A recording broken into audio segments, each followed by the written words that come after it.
بن کے چلی ہے۔ السلام علیکم ورحمۃ اللہ۔ ایک مرتبہ پھر آپ کو ARY ڈیجیٹل نیٹ ورک پر ہماری یہ خصوصی ٹرانسمیشن، جس کا آغاز گزرے کل ہوا تھا اور آج یوم عاشور ابھی تک جاری و ساری ہے۔ سلام یا زینب رضی اللہ تعالی عنہا۔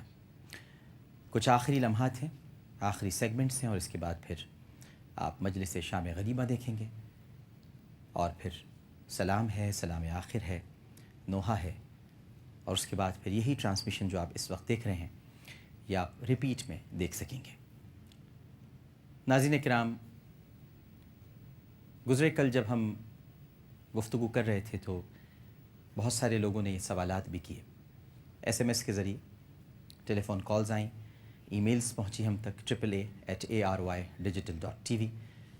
اس کے ساتھ ساتھ AAA لکھنے کے بعد آپ اسپیس دے کر 4646 پر جو اپنا میسج سینڈ کرتے ہیں، سب کی یہ خواہش تھی، اور طالب علم بھی جاننا چاہتے ہیں۔ میں خود ایک طالب علم ہوں، اور وہ بچے جو اس وقت پروان چڑھ رہے ہیں لیکن تاریخ سے ناآشنا ہیں، یہ تو جانتے ہیں کہ یزید ایک ایول ہے، ایک بیڈ کیریکٹر ہے، ایک ویلن ہے، اور حسین ہیرو ہیں، لیکن یہ ویلن مارا کیسے گیا، ویلن کی موت کیسے ہوئی، اور اس بارے میں سوال جواب بہت سارے ہوتے ہیں۔ ہم نے کوشش کی ہے ناظرین کرام کہ آج اس ٹرانسمیشن کا اختتام، جہاں پر آپ کی بہت ساری ریکویسٹ آئی ہیں، تقریباً ہزاروں کی تعداد میں SMS آئے ہیں، جس میں آپ کی طرف سے یہ کہا گیا ہے مجھ سے کہ میں تو پنجتن کا غلام ہوں، پیش کی جائے، تو یقیناً میں ٹرانسمیشن کے اختتام پر، یعنی اس سیگمنٹ کے اختتام پر یہ منقبت ضرور پیش کروں گا، لیکن اس سے پہلے آج ریکارڈ پر ہم یہ بات بتانا چاہیں گے کہ یزید کیسے مرا۔ ناظرین کرام، یہ 60 ہجری کا واقعہ ہے۔ 60 ہجری میں یزید تخت نشین ہوا اور 4 برس کچھ دن حکومت کر کے وسط ربیع الاول یعنی 64 ہجری میں مارا گیا یا مر گیا، اور شہر دمشق کے باہر دفن ہوا۔ اس کے 5 بیٹے تھے: معاویہ بن یزید، خالد بن یزید، ابو سفیان بن یزید، اور یہ تینوں جو بیٹے تھے یہ ایک بیوی سے تھے، اور عبداللہ بن یزید اور عمر بن یزید دوسری بیوی سے تھے، جبکہ ایک بیٹی بھی تھی جس کا نام عاتکہ تھا۔ عبداللہ تو عقل کے لحاظ سے بہت کمتر تھے، لیکن خالد بڑا عالم فاضل تھا۔ یزید کی عمر مرتے وقت 38 برس تھی، اور دمشق کے قریب ایک جنگل ہے جس کا نام حوارین ہے، یہ بدبخت وہاں مرا۔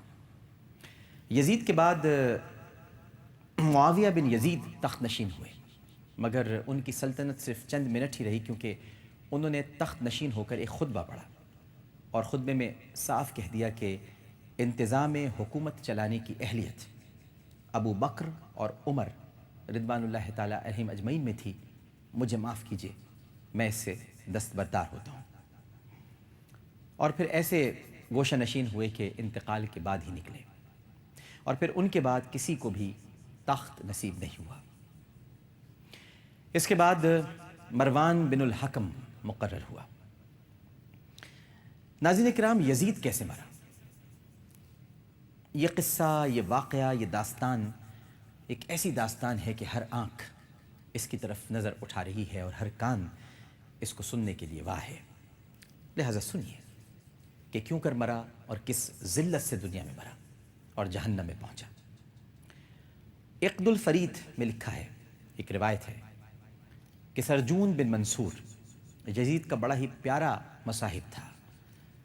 معاملات عشق و فسق ان میں یہ دونوں شریک رہتے تھے، اور ایک بات آپ سے کہوں کہ کبھی کبھی ان میں رقابت بھی ہو جاتی تھی۔ رقابت ہونے کی بنیاد لڑکی تھی۔ سیر و شکار سے بہت زیادہ شوق تھا، اور ابتدائی زمانے میں تو یزید کے ساتھ یہ بدبخت عبید اللہ ابن زیاد رہا، لیکن زمانہ حکومت میں سرجون بن منصور یہ اس کے ساتھ ساتھ رہا کرتا تھا۔ اب ہوا یوں کہ قتل حسین کے بعد، امام علی مقام سیدنا حسین رضی اللہ تعالی عنہ کو قتل کرنے کے بعد، ایک دن یزید سرجون کے ساتھ شکار کے لیے جا رہا تھا کہ ایک راہب کی رومیو نسل لڑکی پر اس کی نگاہ پڑی۔ وہ اس پر دل دادہ و فریفتہ ہو گیا اور اس کی جستجو اور فکر استحصال میں روزانہ اس کے کنیسے تک آتا۔ ایک روز وہ لڑکی نہا کر اپنے بال خشک کر رہی تھی کہ یزید دیوانہ وار ہو کر اسے پکارنے لگا۔